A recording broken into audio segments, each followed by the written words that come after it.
Hello, neighbors. I'm starting a couple of minutes early tonight because I had to get my tech taken care of, and I'm going to focus on trying to look at the camera, which, to be honest, I'm not very good at. I hope some of you join me, but for the moment, I'm going to shut off my camera really quick and make sure that I can get in and that the link is hot on Facebook. So please hold for just a moment.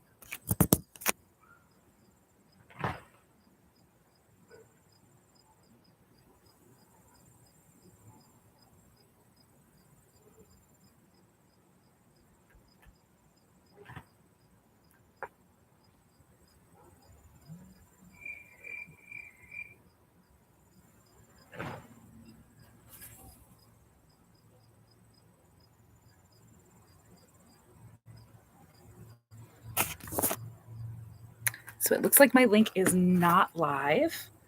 I'm going to try to take care of that because I definitely want everyone to be able to come. And I've had some tech difficulties because you can't have a Facebook Live until your page is 60 days old, which I did not know.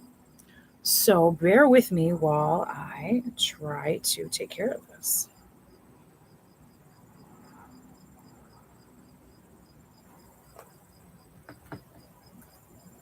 All right.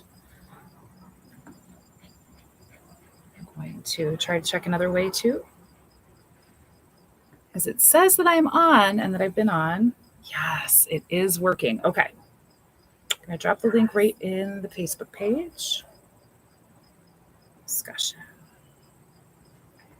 And what you're seeing right now is obviously the real Angel. Sometimes things don't go as planned, but you just got to find your way through it.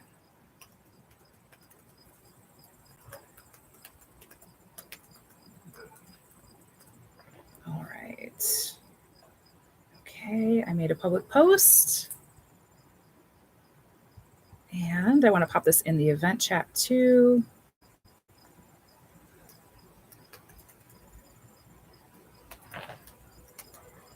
All right. All right, I hope that does the trick. So it is almost 7 o'clock. I hope that some of my friends who say they're going to be here tonight will come. I understand that this event didn't get a lot of publicity, and that's okay because it's my first live and it's going to be recorded and we can watch it forever. So if you're watching this tonight, I'm super grateful that you're here with me and hopefully you'll post some questions.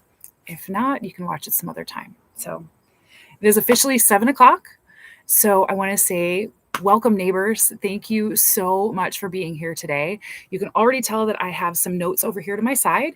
I'd like to introduce Maggie. This is my amazing little doglet who I adopted about 4.5 years ago. And she's pretty much perfect, so she'll probably just hang out here.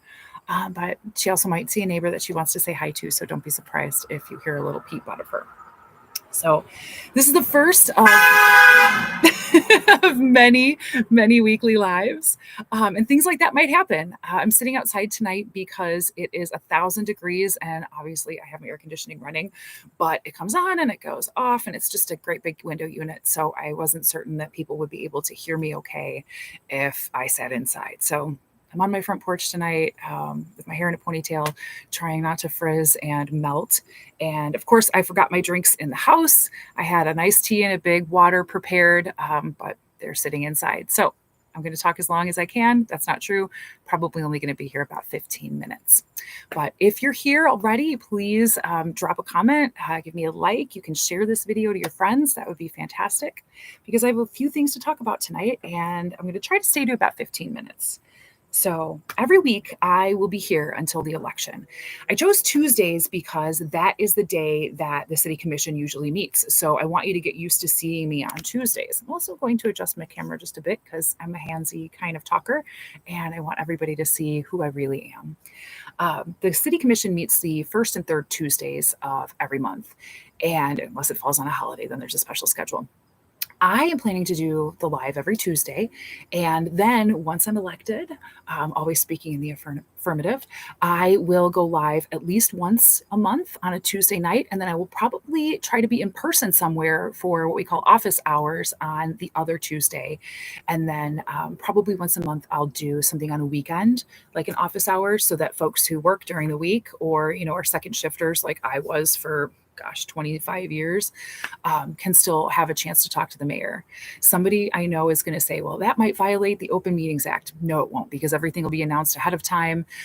The commission will absolutely be welcome to join me. I would love it if the other members of the commission would come and, say, in good weather, sit at Sidmore Park with me and be ready to receive our constituents, or at a local restaurant or establishment, or maybe an office somewhere that someone isn't using at the moment. If their office closes at 5 and we can be there at 7, we would love it. So I'm sort of already putting the bug out there that I'm ready for some sponsors in that respect.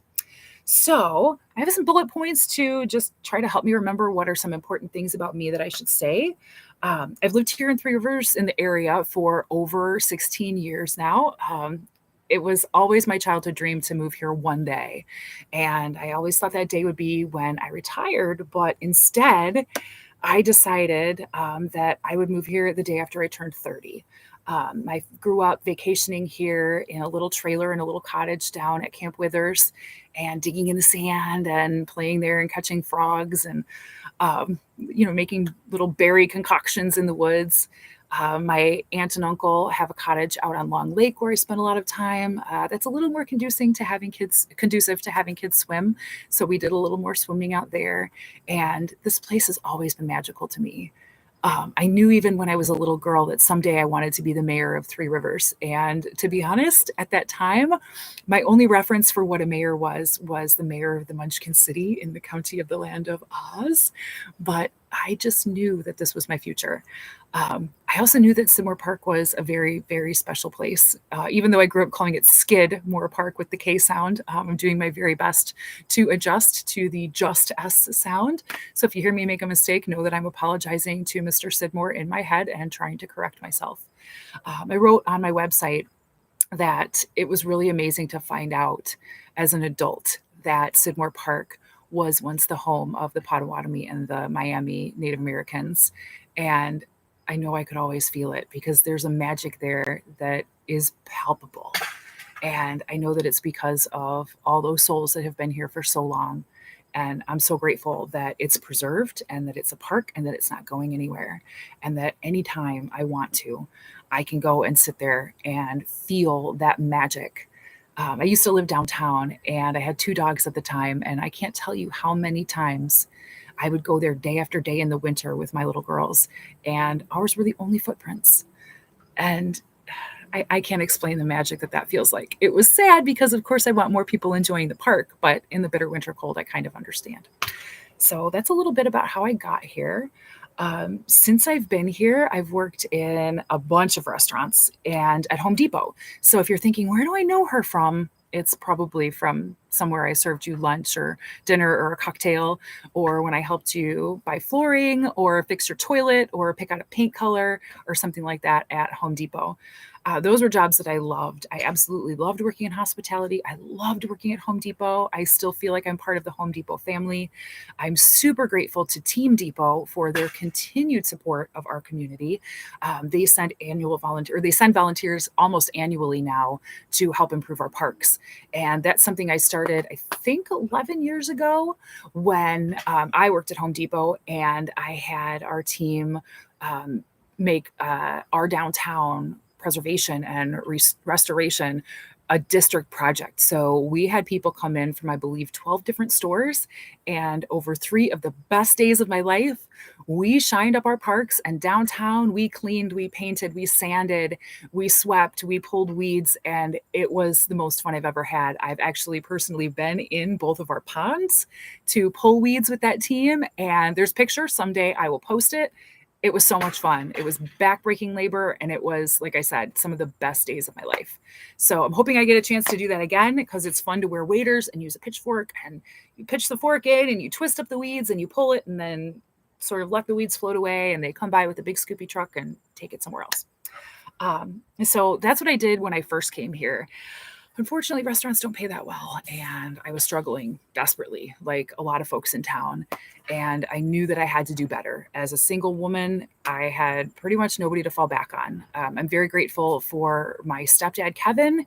He has been there for me through thick and thin and has saved my butt more times than I can count.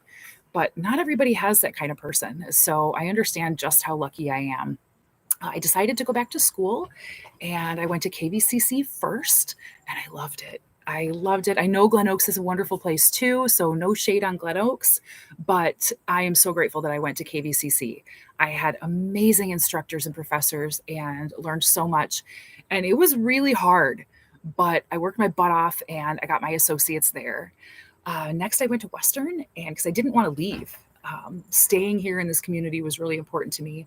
And I got my bachelor's degree, and that was a pretty amazing experience too. And a few weeks before the end of my last semester, I realized I don't know anything. I'm not done. I can't complete my education in 2 weeks and call it a day. So I talked to one of my favorite professors about that, and her name is Vicky. She's a friend of mine still to this day.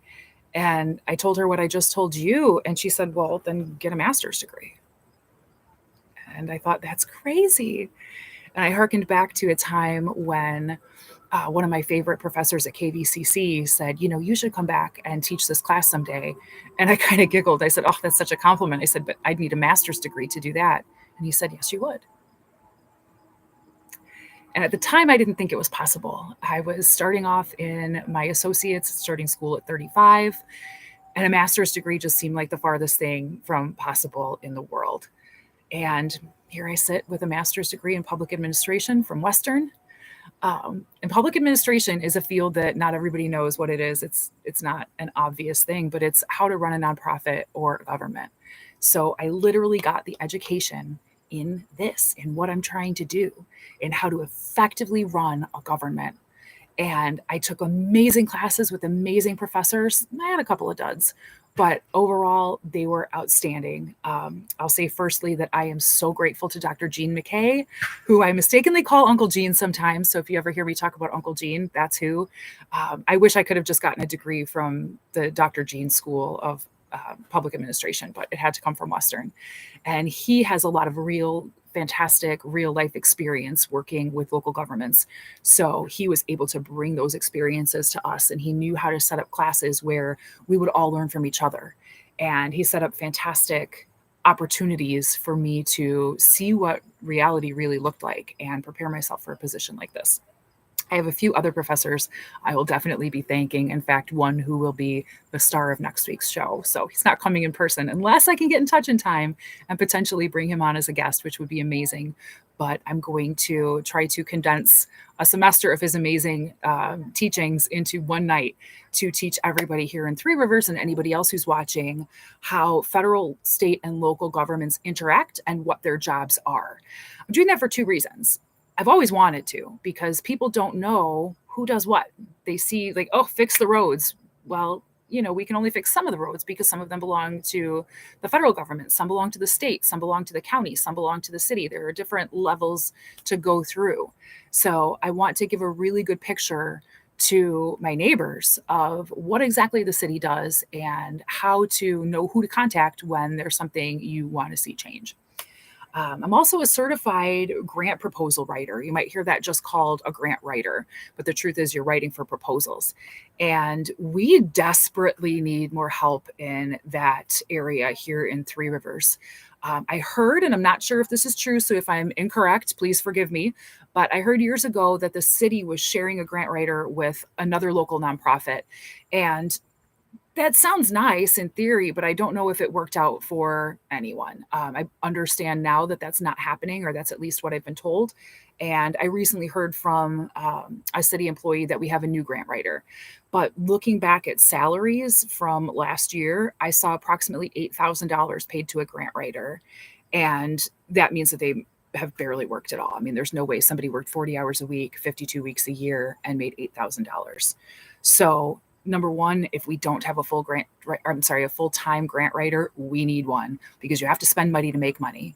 And what grant writers do is all day long just research what grants are available and follow directions to a T for everything that grant giver wants.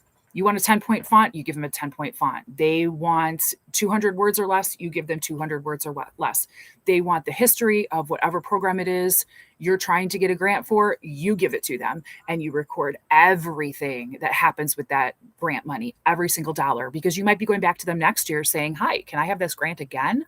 And you want to be able to say, "Look what we did with every single penny you gave us.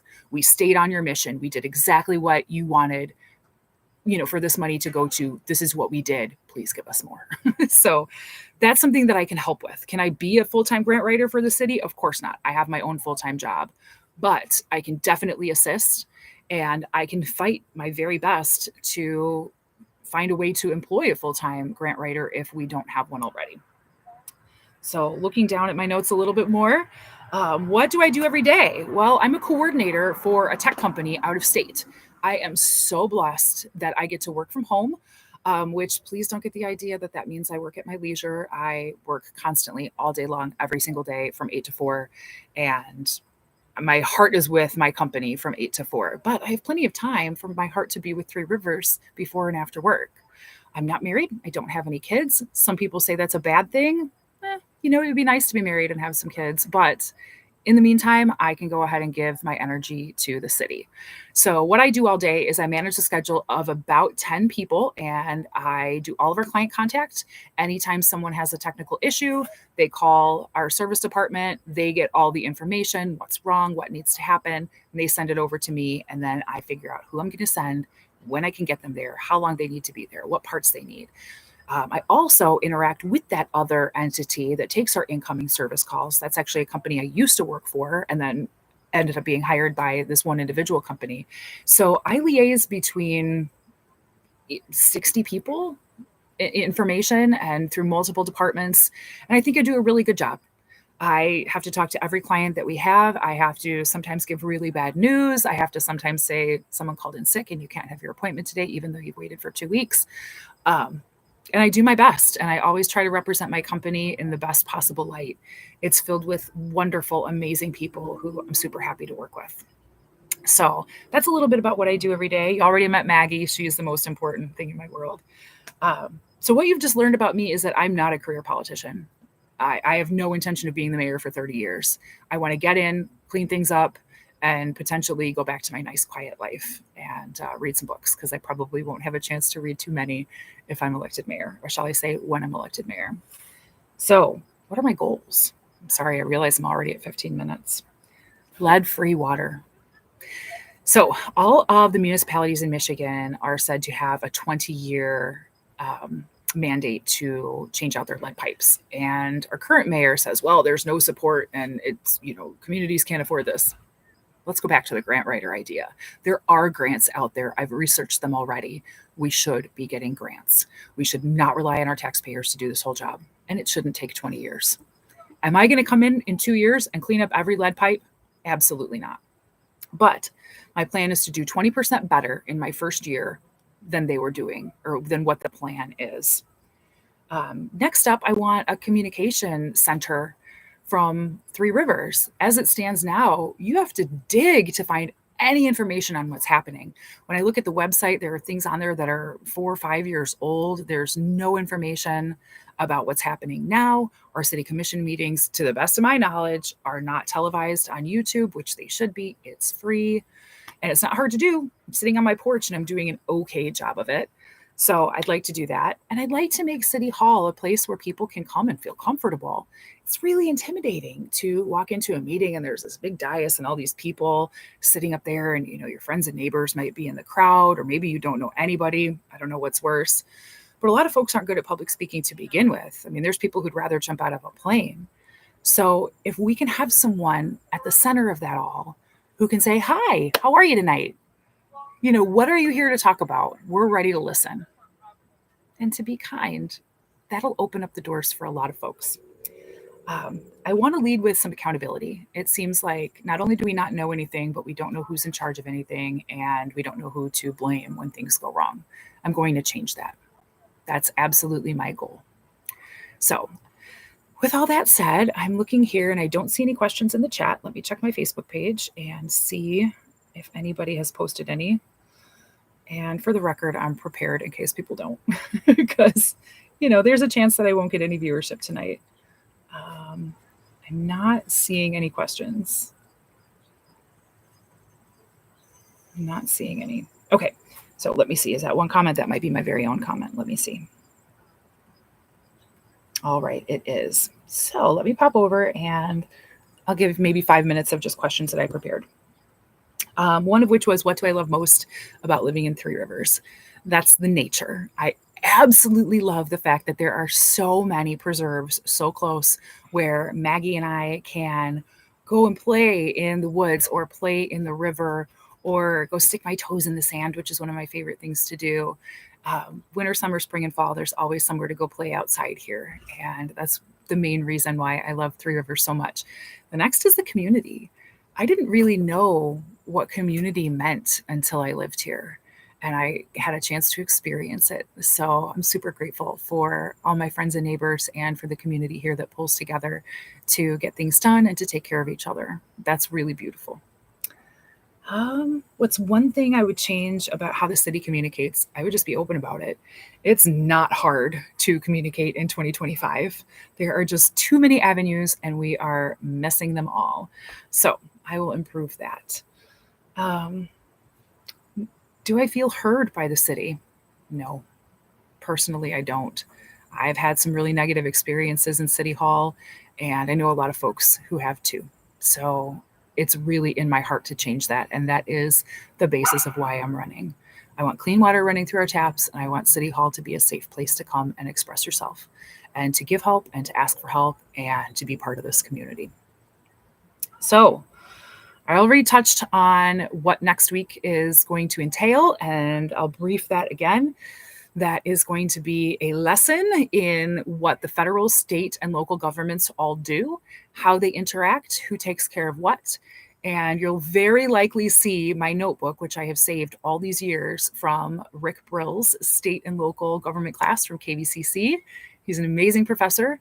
And I've been toying with the idea of doing the same thing through these lives that he did with our class. So I'm just going to go for it. Mr. Brill, if you ever see this, thank you for teaching me the lesson that's at the end. During class every week, at the very end of class, Mr. Brill would tell us just a little bit of a story about a family of four in, I think, 1910 who lived in Rollo, Kansas. And they had a circus that was coming to town. Every week, we would just learn a little bit more about this family. So tonight, I'm just going to tell you to think about a family in Rollo, Kansas in 1910 who's really excited about a circus coming to town. There's a big lesson at the end. So thank you, everybody. I am so grateful that anybody's ever going to watch this. Please like, share, send it to your friends, send it to anybody who you think might be interested in voting for change in our town. Because what's most important here is each other. We are all neighbors. In Three Rivers, in our city government, there should not be any left or right, any red or blue. We're all neighbors. We all want clean water, safe streets, and a wonderful place to call home. And we all want to be a part of it. So thank you so much for coming tonight. Please remember that we have Three Rivers and one future, and it's up to us to make it the best we possibly can. Have a great night, everybody.